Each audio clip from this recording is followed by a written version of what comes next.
नमस्कार, आप देख रहे हैं न्यूज 18 अपडेट। मैं हूं आपके साथ विभा उपाध्याय। केंद्र सरकार ने 25 जून को संविधान हत्या दिवस घोषित कर दिया है। केंद्र सरकार की तरफ से इसे लेकर एक नोटिफिकेशन भी जारी किया गया है। दरअसल 25 जून 1975 को तत्कालीन इंदिरा गांधी सरकार ने देश में आपातकाल की घोषणा की थी। अब इसी के मद्देनजर मोदी सरकार ने कांग्रेस को घेरते हुए इस दिन को संविधान हत्या दिवस घोषित कर दिया है। केंद्रीय गृह मंत्री अमित शाह ने सोशल मीडिया प्लेटफॉर्म एक्स पर देखिए क्या पोस्ट किया है, जिसमें उन्होंने लिखा है कि प्रधानमंत्री श्री नरेंद्र मोदी जी के नेतृत्व में केंद्र सरकार द्वारा ली गई इस निर्णय का देखिए उद्देश्य उन लाखों लोगों के संघर्ष का सम्मान करना है जिन्होंने तानाशाही सरकार की असंख्य यातनाओं व उत्पीड़न का सामना करने के बावजूद लोकतंत्र को पुनर्जीवित करने के लिए संघर्ष किया। संविधान हत्या दिवस हर भारतीय के अंदर लोकतंत्र की रक्षा और व्यक्तिगत स्वतंत्रता की अमर ज्योति को जीवित रखने का काम करेगा। ये सोशल मीडिया प्लेटफॉर्म एक्स पर लिखा जाता है ताकि कांग्रेस जैसी कोई भी तानाशाही मानसिकता भविष्य में इसकी पुनरावृत्ति न कर पाए, इसे भविष्य में दोबारा न दोहरा पाए। तो सोशल साइट एक्स पर यह पोस्ट किया जाता है अमित शाह की तरफ से, और इसे पोस्ट करते हुए देखिए लिखा जाता है कि देश में आपातकाल लगाकर भारतीय लोकतंत्र की आत्मा का गला घोंट दिया गया था।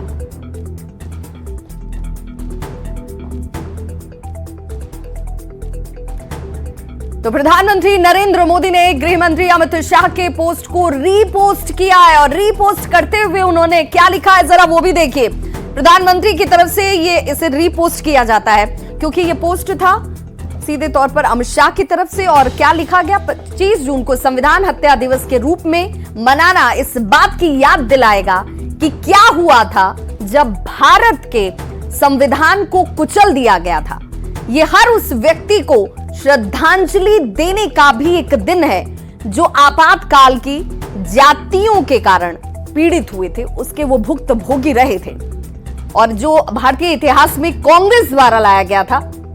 ये एक काला दौर भी था उस वक्त का, और इसी पोस्ट को रीपोस्ट जो है वो प्रधानमंत्री नरेंद्र मोदी की तरफ से किया जाता है। और बड़ी खबर इस वक्त आ रही है पटना से, जहां नीतीश कैबिनेट की बैठक, और इस बैठक में कुल 54 एजेंडों पर मोहर लगी है। बिहार के प्रमुख शहरों के लिए परिवहन विभाग खरीदेगा 400 बस। कैबिनेट की तरफ से 54 एजेंडों पर मोहर लगी है। नीतीश कैबिनेट की यह बैठक, और इस बैठक पर सबकी निगाहें थी। बैठक में 54 एजेंडों पर मोहर लग गई, और परिवहन विभाग की तरफ से एक बड़ा फैसला जिसमें 400 बसों को खरीदने का फैसला भी शामिल है। कैबिनेट से 1032 करोड़ रुपए मंजूर किए गए हैं। छठे केंद्रीय वेतनमान में सरकारी सेवकों और पेंशन भोगियों को 230 के स्थान पर अब 239% महंगाई भत्ता स्वीकृत किया गया है। तो उनके लिए तो एक बड़ी खुशखबरी कह लीजिए। बिहार के मुजफ्फरपुर, गया, दरभंगा और भागलपुर में मेट्रो परियोजना के लिए 702 करोड़ रुपए की स्वीकृति दी गई है।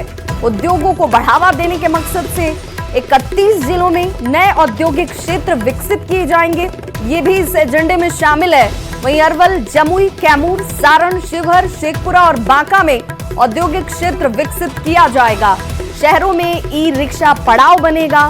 पटना समेत अन्य जिला मुख्यालयों की बात करें तो वहां पर ये ई रिक्शा स्टैंड बनाए जाने पर मोहर लगी है।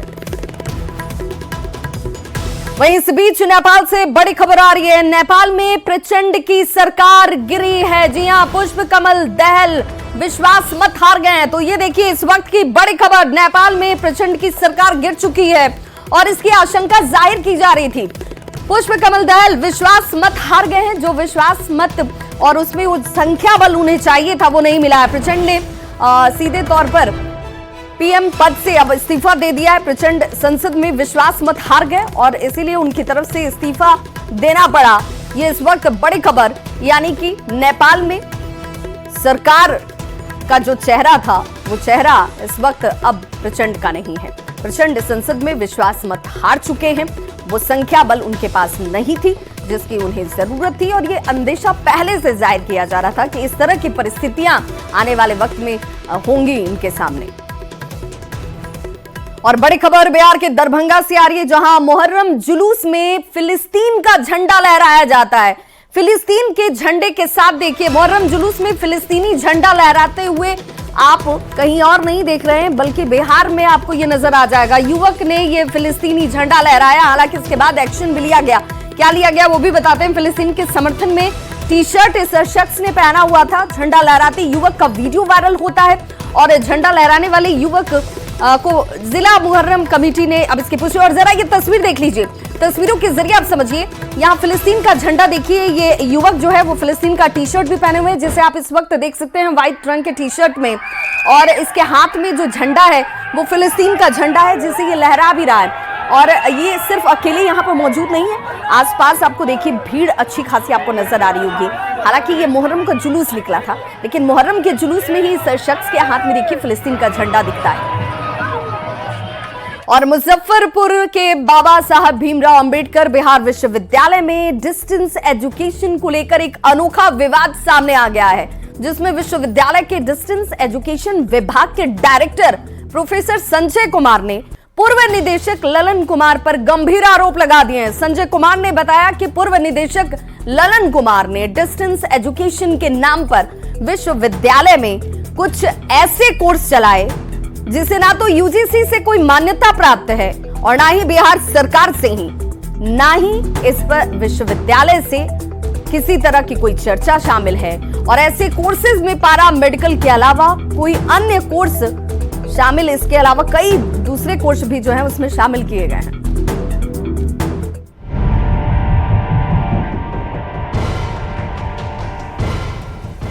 मुजफ्फरपुर का बाबा साहब भीमराव अंबेडकर बिहार विश्वविद्यालय इन दिनों चर्चा में है। चर्चा का विषय कुछ कोर्सेज और उसकी मान्यता को लेकर है। डिस्टेंस एजुकेशन डिपार्टमेंट के निदेशक प्रोफेसर संजय कुमार का आरोप है कि सत्र 2014-15 और 15-16 के मेडिकल कोर्स में कुछ गड़बड़ियां हुई हैं। प्रोफेसर का कहना है कि यूजीसी से बिना मान्यता के कई कोर्स डिस्टेंस बोर्ड में कराए जा रहे हैं। फिलहाल डिस्टेंस एजुकेशन के पूर्व निदेशक प्रोफेसर डॉक्टर ललन कुमार के खिलाफ थाने में आवेदन दिया गया है। 2-3 कोर्सेज जिसको अभी ललन जी चला रहे थे एडमिनिस्ट्रेटिव अफसर, उसमें एक पैरामेडिकल था, दूसरा था बीलिस और तीसरा जो है एमफिल। इन तीनों कोर्सों को रेगुलर मोड में ही चलाया जा सकता है, डिस्टेंस में नहीं चलाया जा सकता है। इसके संबंध में यूजीसी ने भी गाइडलाइन दिया था, बिहार सरकार ने भी दिया है गाइडलाइन कि ये डिस्टेंस मोड में नहीं चलाए जा सकते। हालांकि इन आरोपों को डिस्टेंस एजुकेशन के पूर्व निदेशक प्रोफेसर डॉक्टर ललन कुमार निराधार बता रहे हैं। उनके मुताबिक 2017 में डिस्टेंस एजुकेशन पर रोक लगने के बाद नामांकन बंद हो गया। जो भी सत्र चले वो नियम के मुताबिक चले और यूजीसी से मान्यता प्राप्त चले। जो आरोप लग रहे हैं वो गलत हैं। तीनों सत्र जो है विधि सम्मत नियमानुकूल हुआ है, सभी निकायों द्वारा अनुमोदित है और कुलपति महोदय के जिस समय जो कुलपति थे, कुलपति महोदय के आदेश से कोई भी दूरस्थ शिक्षा निदेशालय में जो काम होता है कुलपति के आदेश होता है। वहीं पूरे मामले को लेकर बीआरएबीयू मुजफ्फरपुर के वीसी डॉक्टर दिनेश चंद्र राय ने कहा है कि यूजीसी पैरा मेडिकल कोर्स को डिस्टेंस से मान्यता नहीं देती। अगर कुछ गड़बड़ियां हुई हैं तो उसे दिखा लिया जाएगा। उस पर ऑर्डर दिया है एफआईआर वगैरह करने का। अब पुलिस उसको देखेगी, जांचेगी, जो भी वो तथ्य वो निकल के आएगा तो उसको देखेगी। अब ये मामला जांच की जद में है। अगर धांधली हुई तो उन छात्रों के भविष्य का क्या होगा जिन्होंने यहां से डिस्टेंस कोर्स किया था। जांच होने दीजिए, दूध का दूध, पानी का पानी होगा। कृषि अधिकारियों की बहाली को लेकर बीपीएससी ऑफिस में 1 जुलाई से लगातार शॉर्ट लिस्टेड अभ्यर्थियों का साक्षात्कार जारी है और अभ्यर्थी पूरे जोश और उत्साह के साथ साक्षात्कार में शामिल भी हो रहे हैं। कई ऐसे अभ्यर्थी भी मिले जो साक्षात्कार देकर बाहर निकले थे और कई का साक्षात्कार होना था। बातचीत के दौरान सभी ने अधिकारी बनने के बाद अपना लक्ष्य बताया कि कैसे कृषि के क्षेत्र में विकास करेंगे और कैसे किसानों की आमदनी दोगुनी होगी। कैसे ऐसे अभ्यर्थी भी यहाँ पर हमें मिले जिनका एक साथ 2 पद यानी कि प्रखंड कृषि पदाधिकारी और दूसरा सहायक निदेशक पद में रिजल्ट हुआ है, यानी कि 2 पदों के लिए वो क्वालिफाई कर चुके हैं। अब फाइनल रिजल्ट की उम्मीद में वो इस वक्त नजरें जो हैं वो टिकाए बैठे हैं और जायजा लिया न्यूज़ 18 संवाददाता रजनीश कुमार ने। विभाग के अधिकारियों की बहाली को लेकर साक्षात्कार चल रहा है और लगातार साक्षात्कार में बड़ी संख्या में जो सफल अभ्यर्थी हैं वो भाग लेने के लिए पहुंच रहे हैं। बहुत अच्छा रहा और अच्छा फील हो रहा है। एक पॉजिटिव मतलब फीलिंग आ रही है कि हाँ आगे भी अच्छा हो सकता है। 1000 से ज़्यादा पद हैं और शॉर्टलिस्टेड लगभग 2300 के आसपास हुए हैं। कंपटीशन कैसा मानती है? कंपटीशन तो है, टफ है, क्योंकि एक सीट पे 3 लोगों को और 5 लोगों को ऐसे बुलाया गया है, तो अभी भी कंपटीशन है और आगे देखते हैं अभी क्या होगा। आपका क्या? मेरा दोनों पद पे हुआ है, तो बेसिकली जो ऊपर वाले पद है तो उसके लिए मार्क्स भी वैसे ही कट ऑफ जाएंगे और जो नीचे वाले पद है उसके लिए अलग कट ऑफ होगा, तो दोनों के कट ऑफ तो अलग अलग होंगे। तो जिन बच्चों का दोनों में हुआ है तो वो ऑब्वियसली किसी एक पद पे तो जा ही सकते हैं। पहले तो जो भी किसान है उसका तो आय को बढ़ाना है, सबसे पहला काम तो यही है। दूसरा कि जितना भी किसान है यहाँ पे मैक्सिमम को जो है बहुत कम इनकम है, इसको बढ़ाने के लिए जितना भी योजनाएं चल रही है इसको हर किसान के पास पहुँचाने की मैं कोशिश करूँ। अधिकारी के रूप में मैं ये आश्वस्त करूँगी, जैसे कि आप जो वहाँ के नज़दीकी कृषि विज्ञान केंद्र है, मेरा ये हमेशा कोशिश रहेगा कि किसानों को ज़्यादा से ज़्यादा एक्सपोजर मिले और जो भी बिहार सरकार की तरफ से योजनाएं आ रही हैं वो ग्रास रूट लेवल पे काम होना चाहिए, ताकि जो उसके रियल बेनिफिशरीज हैं उनको इसका बेनिफिट मिल सके। तैयारी तो अपने हिसाब से पूरे किए थे मेहनत लगा के, क्योंकि समय कम दिया गया था बीपीएससी का, 1 महीना का शॉर्ट नोटिस था, उस पर अपने मेहनत से जितना हो सका हम लोग कोशिश किए थे तैयारी करने का। बस अपने आप को काम रखना है और जो पूछा जाए उसका सही तरीके से आंसर देना है, जो नहीं आता है उसमें धैर्य रखना है। क्या बनने जा रहे हैं आप? अभी फ़िलहाल तो रिजल्ट के बाद ये है, अभी फ़िलहाल एक ही पोस्ट पे मेरा हुआ है। जाहिर है रिजल्ट का हर किसी को इंतजार होगा। कई ने अभी साक्षात्कार दे दिया है और साक्षात्कार देकर काफ़ी संतुष्ट होकर बाहर निकले हैं कि रिजल्ट तो फाइनल है। कई ऐसे हैं जिनकी अब बारी है साक्षात्कार की, लेकिन किसानों को लेकर इन लोगों की जो सोच है साफ तौर से कह रहे हैं अगर अधिकारी बनते हैं तो हर हाल में किसान की तकदीर बदलने की कोशिश करेंगे। कैमरामैन दीपक के साथ रजनीश कुमार, न्यूज़ 18 पटना। तो बिहार में शराबबंदी पर कांग्रेस विधायक अजीत शर्मा ने सवाल खड़े किए हैं। अजीत शर्मा ने कहा कि अगर अधिकारी शराबबंदी रोक नहीं पा रहे तो रेवेन्यू का भी नुकसान जरूर हो रहा है। शराबबंदी की वजह से ड्रग्स को बढ़ावा मिल रहा है और अधिकारी और शराब माफिया दोनों के बीच कोई ना कोई गठजोड़ जरूर दिखता है। अगर शराबबंदी ठीक से लागू नहीं हो रही तो इसे हटा लेना चाहिए, दाम बढ़ाकर इसकी बिक्री करनी चाहिए और इससे बिहार का रेवेन्यू जरूर बढ़ेगा। शराबबंदी बहुत अच्छी चीज है, लेकिन शराबबंदी लागू नहीं है। यहाँ के थाना से लेकर जितने पदाधिकारी हैं सब शराब माफियाओं से मिले हुए हैं और स्थिति यह है होम डिलीवरी घर घर होता है, कहीं भी आप पता लगा लीजिए। क्या माननीय मुख्यमंत्री जी को पता नहीं है? और उसके आड़ में जहरीली शराब भी बिक रहा है जिससे मौतें हो रही हैं। आप स्मैक्स, चरस, क्या क्या किसी भी स्टेट से अधिक बिहार में बिकने लगा है। सब बच्चे शिक्षा छोड़ के उसी में लिप्त हैं। रेवेन्यू का नुकसान क्यों कर रहे हैं? फिर खोल दीजिए, रेट इतना अधिक कर दीजिए कि लोग खरीदे ही नहीं। यूपी के उन्नाव में बस हादसे में पूर्वी चंपारण के 7 लोगों की मौत हुई थी और हादसे के बाद जिला प्रशासन भी अलर्ट हुआ और उसका असर अब दिखना शुरू हो चुका है। हालांकि पूर्वी चंपारण से दिल्ली की ओर जाने वाली तमाम बसों में सफर करने वाले यात्री डर के माहौल में यात्रा करने को मजबूर हैं। न्यूज़ 18 की पड़ताल में ये बात सामने आई कि बस संचालक अपने कागजातों को दुरुस्त कर रहे हैं, जिसके नहीं होने का खुलासा पुलिस की जांच रिपोर्ट में पहले हुआ था कि भाई इनके पास कागजात नहीं होते हैं, बिना कागजातों के, बिना परमिट के, बिना लाइसेंस के गाड़ियों का संचालन हो रहा है और अब इसका असर जो है दिख रहा है कि कागजातों को दुरुस्त किया जा रहा है। वैसे प्रशासन की सख्ती के बाद ज्यादातर ट्रेवल एजेंट के दफ्तरों पर अभी ताले आपको नजर आ जाएंगे। ट्रेन में टिकट कंफर्म नहीं मिलने पर यात्री मजबूरी में बसों से सफर करते हैं। दिल्ली तक अगर उन्हें आना है तो ये उनकी मजबूरी है कि भाई ट्रेन का टिकट उपलब्ध नहीं है तो जाएं कैसे। बस ये एकमात्र सहारा है और न्यूज़ 18 संवाददाता अवनीश सिंह की ये रिपोर्ट आपको जरूर देखनी चाहिए। बिहार के लोगों की मौत हुई है और काफी संख्या में देखिए जो तस्वीर आपको दिखा रहे हैं, यहाँ से दिल्ली की बसें चलती है और काफी लोग भी यहाँ चढ़ते भी हैं। सुरक्षा के दृष्टिकोण से जो गाइडलाइन है उस गाइडलाइन को लेकर लगातार सरकार दिशा निर्देश जरूर जारी करती है, लेकिन जो घटना घटी है ये कल बस हादसा हुआ था, बहुत लोग मर गए। आप लोग बस से जाती हैं, डर नहीं लगता है ना? भैया डर तो लगते हैं, तो क्या करें, मजबूरी है, जाना पड़ता है। क्यों ट्रेन में टिकट नहीं मिल पाती? क्या करें भैया, जरूरी है तो जाना पड़ता है। हाँ बिल्कुल, देखिए हम बस में भी आते हैं। ये बताइए कि उन्नाव में बस हादसा हुआ है, आप लोग ठीक ठाक से लोगों को ले जाते हैं ना? कैसे रात में या सेफ्टी को लेकर आप लोगों ने जो सरकार का निर्देश है सेफ्टी का पालन करते हैं? 60-65 चलते हैं बस। स्पीड नहीं चलते, स्पीड बहुत नहीं चलते हैं। 60-65 सीट बेल्ट लगाया आपने? सीट बेल्ट लगाते हैं, जब उतरते हैं तो हटा देते हैं। अच्छा, जहाँ भी रुकते हैं वहाँ सीट बेल्ट हटाते हैं। हाँ, और इंडिकेटर लगा के साइड में गाड़ी खड़ी करते हैं बराबर अच्छी तरीके से।